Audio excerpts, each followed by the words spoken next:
ನಮಸ್ಕಾರ ಎಲ್ಲರಿಗೂ ಯಶಸ್ವಿ ಕನ್ನಡ ವಾಣಿ ಯೂಟ್ಯೂಬ್ ಚಾನಲ್ಗೆ ಸ್ವಾಗತ. Welcome everyone to Yashasvi Kannada Vani YouTube channel. ಇವತ್ತು ನಾವೇನು ಮಾಡ್ತಿದ್ವಿ? ಇವತ್ತು ನಾವು 10ನೇ ತರಗತಿಯ ತಿಳಿ ಕನ್ನಡ ಟೆಕ್ಸ್ಟ್ ಬುಕ್ ಇಂದ ಒಂದು ಪಾಠವನ್ನ ಮಾಡ್ತಿದ್ವಿ. Today we are going to do a lesson from 10th standard ತಿಳಿ Kannada text book. The lesson is the first lesson ಒಣ ಮರದ ಗಿಳಿ. So today we'll be starting with the lesson Vana Marada Gidi. So before starting with the lesson, I request you all to take out your pencil, textbook, eraser, sit in a quiet place and wear your phone. We'll start with the lesson. So this is the first lesson of our 10th standard Telugu Kannada. So this lesson is written by Ra Mitra. So here I'll be I'll be taking the lesson slowly. I'll go line by line. I'll try to say the meaning of every words. So try to mark and mention the meanings as and when you hear the meaning of those words. Let's start with the lesson. Vana Marada Gili. Vana andre dry, Mara andre tree, Gili andre parrot. So the meaning is, so the parrot of a dry tree. Vana Marada Gili. So before starting with, there is a small Pravesha. So here they will be mentioning what is the story all about. Indra ಬಗ್ಗೆ the story. So what is the moral of the story? So what will be learning from this story? So here we'll see here, ನೆಮ್ಮದಿಯ ನಾಳೆಗಾಗಿ, for the peaceful tomorrow, ಇಂದೇ ನಾವು ಒಳಿತಿನ ಹಾದಿಯನ್ನು ಕಲಿಯಬೇಕು. Today itself we have to learn good things for the tomorrows, a good peaceful tomorrow. ಈ ಕಲಿಕೆಯು ಓದಿನಿಂದ, ಕೇಳುವಿಕೆಯಿಂದ, ಸಮಾಜದಿಂದ, ಪ್ರಕೃತಿಯಿಂದ, ಪ್ರಾಣಿ ಪಕ್ಷಿಗಳಿಂದ ಲಭ್ಯವಾಗುತ್ತದೆ. So all these kind of good thoughts and the good lesson we will learn will be from ಓದಿನಿಂದ, from the reading, ಕೇಳುವಿಕೆ from listening, ಸಮಾಜದಿಂದ from the society, ಪ್ರಕೃತಿಯಿಂದ from the nature, ಪ್ರಾಣಿ ಪಕ್ಷಿಗಳಿಂದ from animals and from the birds, we will get it. ಹಾಗಾಗಬೇಕಾದರೆ ಸಕಾರಾತ್ಮಕವಾಗಿ ಚಿಂತಿಸುವ ಒಳಗಣ್ಣು ಬೇಕು. So we should have an inner eye to appreciate these good things, to look at these good things. ಹಾಗೆ ಕಲಿತದ್ದನ್ನು ಬದುಕಿನಲ್ಲಿ ಅಳವಡಿಸಿಕೊಂಡಾಗ ಪಡೆದ ಶಿಕ್ಷಣಕ್ಕೆ ಸಾರ್ಥಕತೆ ಸಿಕ್ಕಂತಾಗ್ತದೆ. So whatever we learn from any of these things, we have to adapt that in our life. Only then it will be useful that we have learn something good. So for example, you have learn that you should not waste food. So you have learn from your teacher. The teacher has taught you the importance of agriculture, importance of a crop, and why we should not waste the food.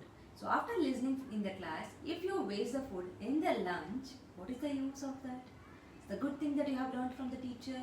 So always make sure whatever that you learn from anyone, especially the good things or the bad things, whatever it is, try to implement the good things and try to leave and eradicate the habit of a bad thing.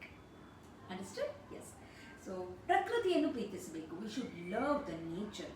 ಪ್ರೀತಿಸುವುದರ ಸಂಕೇತವಾಗಿ ನಮ್ಮ ಪರಿಸರವನ್ನು ಸದಾ ಸಸ್ಯ ಸಮೃದ್ಧವಾಗಿರುವಂತೆ ಇರಿಸಿಕೊಳ್ಳಬೇಕು. So once you love something, what we will do? We will try to take care of that thing. For example, I love my skating shoes. So if I love my skating shoes, do I harm my skating shoes? No.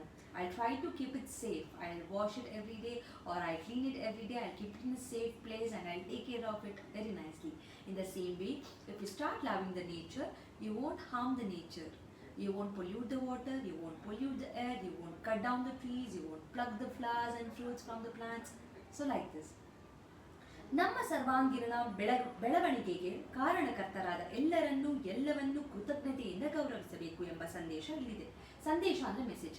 The message from this lesson is, so whoever has taught us, whoever has helped us for our development, for everyone we should show the gratitude. We should be very respectful for everyone and everything. So idu the message from this lesson. We'll come to the lesson. ಕಾಶಿಯಲ್ಲಿ ಒಬ್ಬ ಬೇಡನಿದ್ದ. ಬೇಡ ಅಂದರೆ hunter. ಒಬ್ಬ ಅಂದರೆ one. So Kashi is the name of a place. In Kashi there was a hunter. ಅವನು ಎಂದಿನಂತೆ ಬೇಟೆಯಾಡಲು ಹೊರಟ. Like every day he went to do the hunting. ಬೇಟೆ is a hunting, ಬೇಡ is a hunter. ಪ್ರಾಣಿಗಳನ್ನು ಕೊಲ್ಲಲು ಅವನು ವಿಷ ಸವರಿದ ಬಾಣಗಳನ್ನು ಸಿದ್ಧ ಮಾಡಿಕೊಂಡಿರುತ್ತಿದ್ದ. To kill the animals. ಪ್ರಾಣಿಗಳನ್ನು ಕೊಲ್ಲಲು. To kill. ಕೊಲ್ಲಲು is a to kill. ಅವನು ಈ ವಿಷ ಅಂದರೆ ಪಾಯ್ಸನ್, ಬಾಣ ಅಂದರೆ arrow. So for the arrows you use to apply the ಸವರೋದು ಅಂದರೆ apply, you use to apply the ವಿಷ poison to kill the animals. ಈ ಬಾಣ ತಗುಲಿದ ಕೂಡಲೇ ಪ್ರಾಣಿಗಳು ನಂಜಾಗಿ ಸಾಯುತ್ತಿದ್ದವು. As soon as the arrow touches the animal, it use to poison ಆಗಿ ಸಾಯ್ತಿದ್ವು. ನಂಜಾಗೋದು ಅಂದರೆ they become blank and they will die because of the poison. ಬೇಟೆಗಾರನು ಕಣ್ಣಿಗೆ ಬಿದ್ದ ಒಂದು ಜಿಂಕೆಯನ್ನು ಬೆನ್ನಟ್ಟಿದ. ಬೇಟೆಗಾರ he started chasing, ಬೆನ್ನಟ್ಟುವುದು is a chasing, he started chasing a deer. ಜಿಂಕೆ ಅಂದರೆ ಡೀರ್. ಅದು ಬಾಣಕ್ಕೆ ಗುರಿಯಾಗುವಷ್ಟು ದೂರಕ್ಕೆ ಬಂದಾಗ ವಿಷಯುಕ್ತ ಬಾಣವನ್ನು ಎಳೆದು ಬಿಟ್ಟ. So when the deer came as close as possible to the arrow, he left the arrow so clean ಆಗಿ ಏಮ್ ಮಾಡ್ತಾನೆ. he will aim to the deer and he will leave the arrow. ಆದರೆ but ಜಿಂಕೆ ಹಾರಿ ತಪ್ಪಿಸಿಕೊಂಡಿತ್ತು. ಜಿಂಕೆ it escaped, fly ಮಾಡಿ escape ಆಗಿಬಿಡುತ್ತೆ. it jumped and it escaped. ಆ ಬಾಣವು ಒಂದು ಮರಕ್ಕೆ ತಾಕಿತು. that arrow it touched a tree. ವಿಷದ ಪ್ರಭಾವದಿಂದ because of the poison was already there in the arrow, ಆ ಮರ ಒಣಗಿ ನಿಂತಿತು. That tree become dry. ಅದರ ಪುಷ್ಪ ಸಮೃದ್ಧಿ, ಪುಷ್ಪ ಅಂದರೆ ಫ್ಲವರ್, ಸಮೃದ್ಧಿ the prosperity, it was filled with the flowers.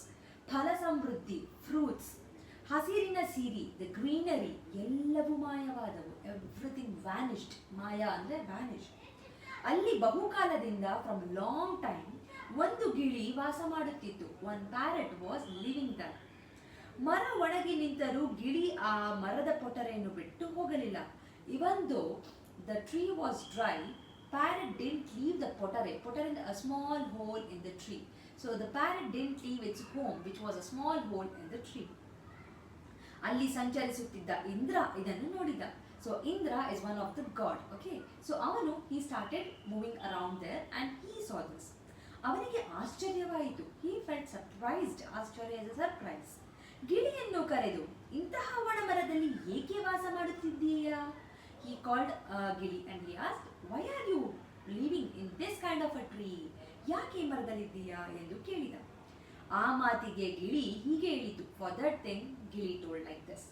ಹಲವಾರು ವರ್ಷದಿಂದ, ಫ್ರಮ್ ಸೋ ಮೆನಿ ಇಯರ್ಸ್, ವರ್ಷ ಇಸ್ ಇಯರ್ಸ್, ಈ ಮರ, ದಿಸ್ ಟ್ರೀ, ನನಗೆ ಆಶ್ರಯ ಕೊಟ್ಟಿದೆ. It has given me shelter, ಆಶ್ರಯ. ಹಣ್ಣು ಕೊಟ್ಟಿದೆ, ಫ್ರೂಟ್ ಕೊಟ್ಟಿದೆ ಅಂದರೆ ಇಟ್ ಹ್ಯಾಸ್ ಗಿವನ್. ತನ್ನ ಹಸಿರು ಬಣ್ಣದಿಂದ ನನ್ನ ಮನಸ್ಸಿಗೆ ಮುದ ನೀಡಿದೆ. From its greenery colour it has given a peace, it has given happiness. ಮುದ ಅಂದರೆ ಹ್ಯಾಪಿನೆಸ್ ಟು ಮೀ. ನೆರಳು ನೀಡಿದೆ, ನೆರಳು ಅಂದರೆ shade, it has given me the shade. ಆದರೆ ಬಟ್ ಈಗ ದುರದೃಷ್ಟದಿಂದ, ಅನ್ಲಕ್ಕಿಲಿ, ಅದನ್ನು ರೋಗ, ಬಡತನಗಳು ಕಿತ್ತು ತಿನ್ನುತ್ತಿವೆ. Unluckily it has affected with a disease and it has a poverty. ಹಾಗೆಂದು ಬಿಕಾಸ್ ಆಫ್ ದಟ್ ರೀಸನ್, ಈ ಸ್ಥಿತಿಯಲ್ಲಿ, ಇನ್ ದಿಸ್ ಸಿಚುಯೇಷನ್, ಸ್ಥಿತಿ ಇಸ್ ಅ ಸಿಚುಯೇಷನ್, ನಾನು ಅದನ್ನು ಕೈಬಿಟ್ಟು ಬೇರೆ ಕಡೆಗೆ ಹೋಗಿ ಆ ಮರಕ್ಕೆ ಕೃತಜ್ಞನಾಗಲೇ. In this situation, how can I leave this and go to the another tree and become a grateful for that tree? Krutagna is a grateful. ನಾನು ಎಲ್ಲೋ ಹೋಗಿ ಆಹಾರವನ್ನು ಸಂಪಾದಿಸಿಕೊಂಡು ಬರುತ್ತೇನೆ. I'll go somewhere and I'll get the food. I'll earn my food. ಸಂಪಾದಿಸು is earn. ಆಹಾರ ಅಂದರೆ food.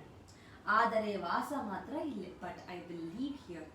ಸುಖ ಸಂಪತ್ತಿನ ಜಾಗದಲ್ಲಿ ಜೊತೆಗಿದ್ದವರು ದುರ್ಬಲ ಗಳಿಗೆಯಲ್ಲಿ ಕೂಡ ಅವರ ಜೊತೆಗೇ ಇದ್ದು ಉಪಕಾರ ಸ್ಮರಣೆ ಮಾಡಬೇಕು.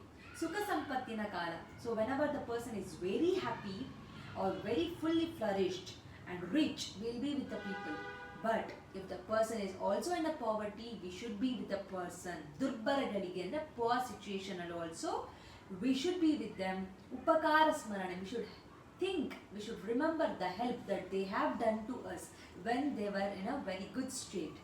ಅದಕ್ಕೂ ಒಳ್ಳೆಯ ದಿನ ಬರಲಿ ಎಂದು ಹಾರೈಸಬೇಕು. and also we should pray that they should get a good time so that they will become flourish again and they will become rich again.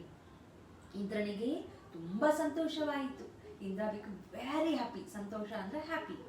ಗಿಳಿಯ ನಡತೆ ಕೂಡ ಸಾಮಾನ್ಯವಾದ ಲೋಕವರ್ತನೆಗೆ ವಿರುದ್ಧವಾಗಿದೆ ಎಂದುಕೊಂಡ. So he understood that the behavior of a parrot, ಗಿಳಿಯ ನಡತೆ ಅಂದರೆ behavior, ಸಾಮಾನ್ಯವಾದ ವರ್ತನೆಗೆ, ಸಾಮಾನ್ಯವಾಗಿ the regular ಏನಂತಾರೆ ದ ಸೊಸೈಟಿ ಬಿಹೇವಿಯರ್ಗೆ ವಿರುದ್ಧವಾಗಿದೆ. It's against the what usually people will do. If you are happy, if you have a money, they will be with you. If the tree was not good, and why would we leave there? We will just go to the another tree. So we won't live in that tree. We won't think that the tree has helped us so much, we should do something in return. We won't think. So Indra thought this and he understood Gili is not like some other people. It is it's completely genuine and it's completely unique and it's a very good one ಅಂತ. ಈ ಸೂತ್ರ ಈಗ ಆ ಗಿಳಿಯ ತತ್ವನಿಷ್ಠೆಯನ್ನು ಮೆಚ್ಚಿಕೊಂಡ. he really appreciated, ಮೆಚ್ಚುವುದು, appreciated the philosophy, okay, and the ಏನಂತಾರೆ and also the ತತ್ವನಿಷ್ಠೆ ಅಂತ ಹೇಳ್ತಾರೆ, the philosophy basically. ಅವನಿಗೆ ಗಿಳಿಯ philosophy ಇಷ್ಟ ಆಯಿತು and also he really appreciated that it's helping nature towards the tree. ಮನುಷ್ಯನ ಆದರ್ಶದ ಬದುಕಿಗೆ ಈ ಸೂತ್ರ ಮಾದರಿಯಾಗಬಲ್ಲದು ಎಂದುಕೊಂಡ. and he also understood that this kind of quality and ಏನಂತಾರೆ the behavioral quality is very important for every human being. ಹೀಗೆ ಪರೋಕ್ಷವಾಗಿರುವ ಗಿಳಿರಾಯನಿಗೆ ಏನಾದರೂ ವರವನ್ನು ಕೊಡಬೇಕು ಎಂದು ತೀರ್ಮಾನಿಸಿದ. ಸೊ he understood that ಪರಹಿತ ಅಂದರೆ for others well being, they will be struggling, they will be happy if others are in a very well state, and Gili is here which actually want the mara to get flourished with the greenery once again. For this good behavior, Indra wanted to give something, some boon, vara andre boon for the Gili. ಅದರ ಶ್ರದ್ಧೆಯನ್ನು ಮೆಚ್ಚಿ ಏನಾದರೂ ವರವನ್ನು ಕೇಳಿಕೋ ಕೊಡುತ್ತೇನೆ ಎಂದ. So he told, you ask me something, I'll give you that boon ಅಂತ Indra will tell. ಅದು ಎಂಥ ಜನ್ಮ ಬಯಸಿದ್ದರೂ ಎಂಥ ಭೋಗವನ್ನು ಬಯಸಿದ್ದರೂ ಕೊಡಲು ನಾನು ಸಿದ್ಧನಾಗಿದ್ದೇನೆ. So whatever that you ask, whatever kind of a birth, if you want to become a lion, I can make you lion. Or if you want any kind of a luxury, I can give you that luxury. Bhoga is a luxury. ಆದರೆ ಆ ಗಿಳಿ ಕೇಳಿದ್ದು ಏನು ಗೊತ್ತಾ? But do you know what did the ಗಿಳಿ asked actually?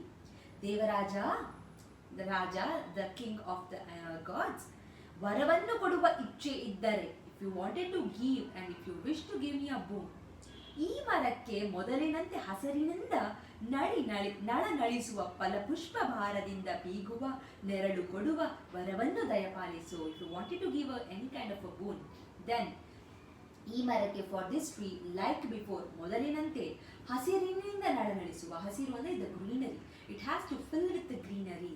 ಫಲಪುಷ್ಪ ಭಾರದಿಂದ, it should be heavy with the fruits and the flowers, and it should be proud about the flowers and the fruits in the tree. ನೆರಳನ್ನು ಕೊಡುವ, which will give the shade, ಅದನ್ನ ದಯಪಾಲಿಸು. Please give all these things for this tree. Give the shade, give the greenery leaves, give the flowers, give the fruits ಅಂತಾನೆ. ಅದರ ಈಗಿನ ಅವಸ್ಥೆಯನ್ನು ನಾನು ನೋಡಲಾರೆ, I can't see this kind of a situation of this tree ಅಂತ ಗಿಳಿ will ask the Devaraja Indra. ಇದು ಈ ಪಾಠ. I hope you have understood this lesson. So what is one thing that we will learn from this lesson, children?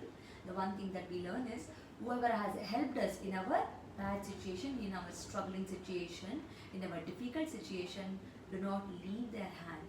Always make sure that you help something, whatever is happening from yourself, whatever you can do from your end, just make sure that you help that person who is struggling in front of you. So just don't see and pass by yourself. So idu moral of this story, ನೀತಿ ಕಥೆ. ಅರ್ಥ ಆಯ್ತಾ? Doubt ಇದ್ದರೆ comment ಸೆಕ್ಷನಲ್ಲಿ comment ಮಾಡಿ, or leave a send a mail to yashaswikannadavaani@gmail.com and share ಮಾಡಿ ಈ lesson ನಿಮ್ಮ ಫ್ರೆಂಡ್ಸ್ ಜೊತೆಗೆ. let them also know this lesson and let them also understand this lesson. I hope ನಿಮಗೆ ಅರ್ಥ ಆಗಿದೆ. ಲೈಕ್ ಮಾಡಿ, ಶೇರ್ ಮಾಡಿ, ಸಬ್ಸ್ಕ್ರೈಬ್ ಮಾಡಿ to ಯಶಸ್ವಿ ಕನ್ನಡ ವಾಣಿ ಯೂಟ್ಯೂಬ್ ಚಾನಲ್ಗೆ ಅಂತ ಹೇಳ್ತಾ, I meet you all with a few more lessons very soon.